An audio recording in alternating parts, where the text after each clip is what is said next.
welcome to the Webcast for Wednesday, March 11th. I'm South Ops meteorologist Jonathan O'Brien. Skies are mostly clear across the region this morning. We had a deep and persistent marine layer yesterday, but that has largely been scoured out as our winds have turned lightly offshore this morning after the recent onshore flow. High pressure is beginning to re-strengthen its grip on the region, and that means that after a couple of cooler days, and by cooler days we mean at least closer to normal, we're about to turn up the heat on California once again. The upper air maps really tell the story right now. High pressure, which had weakened over the past few days, will re-strengthen significantly over the next couple of days. And from there, our weather pattern will be dominated by this strong area of high pressure likely well into next week.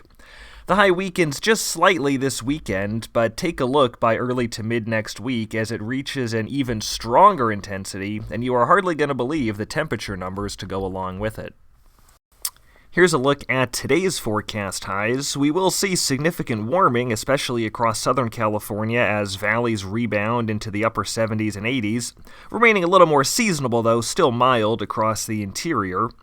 And while these are some pretty warm numbers for March, the most impressive part of today's forecast is that in most, if not all cases, these will be the coolest temperatures we see for at least the next 7 to 10 days. We'll warm several more degrees tomorrow, and take a look at the forecast highs by the time we get to Friday. We'll see the Southern California valleys soar well into the 90s to even approaching 100 in the warmest spots. Numerous high temperature records are likely to fall. Most of Central California still remains more manageable, but even there the numbers will be on the rise. This will be a pretty dry air mass as well. Minimum humidity will be mainly in the 12 to 25% range over the next several days, but with some single digits and low teens in the deserts and higher terrain of Southern California. Areas of fair to poor recoveries are likely as well in the foothills and mountains. One small silver lining is that because it will be a dry air mass, the overnight temperatures will cool nicely into the 50s and 60s in most areas during the upcoming hot stretch. While that's still well above normal for the lows, we will at least still be getting good relief from the heat during the overnights. One thing we are not looking at in this pattern is anything in the way of significant wind.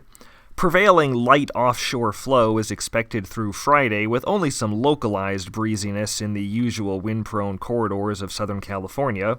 Flow will then turn weakly onshore this weekend, but again, local winds will prevail overall. After some very slight cooling this weekend, renewed warming is forecast for early to mid next week, and this is where things really get extraordinary for this time of year. Here is an early projection on forecast highs for Tuesday of next week. In many cases, temperatures next week will likely exceed the already record-breaking values expected later this week. Central California in particular will be substantially warmer next week, with highs in the San Joaquin Valley rising well into the 80s and even low 90s. Southern California valleys and the high desert will be in the 90s to around 100, with 100 to 110 in the low desert. In some cases, we will likely break not just daily temperature records, but all-time temperature records for the entire month of March. This has the makings of a potentially unprecedented heat event for this time of year. There is virtually no chance of any rainfall across the region over the next 10 days. If I can offer a glimmer of hope, there are indications of a change to a cooler and wetter pattern a little after the 20th of this month. And as bleak as the current pattern is, history tells us that it's highly unlikely we've seen our last rainfall of the season. Still, even if we do get one more burst of winter weather late this month or early April, the rainy season will soon be drawing towards its end, and we are going to absolutely decimate the already weak snowpack over the next 10 days, with little to no chance of us getting back to the levels we saw in mid-February. With the warm and dry weather, dead fuel moistures will see some sharp and rather remarkable declines over the next 7 days. We're already sitting drier than normal on most dead fuel metrics, and by early to mid next week, many of our PSAs will be at record dry levels for this time of year, and in some cases we will likely even approach what would be considered typical dryness for the peak of fire season. Of course, the big difference remains that most of our fuels are still in the live category, and live fuel moistures do remain in good shape.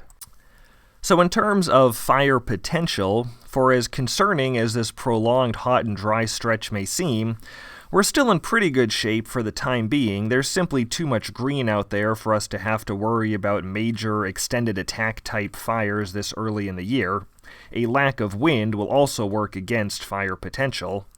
Having said that, there are at least some localized areas where grasses are already curing, and we'll certainly see more of that by next week. And while most of our fuels are live, there are always at least pockets of timber litter and fuel beds with a heavy deadened down component, and those fuel beds will become quite receptive to ignition by early next week.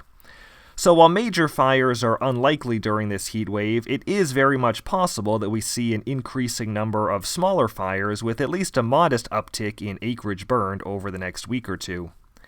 That's it for today's webcast. Thanks for joining us. The next one will be on Friday, March 13th.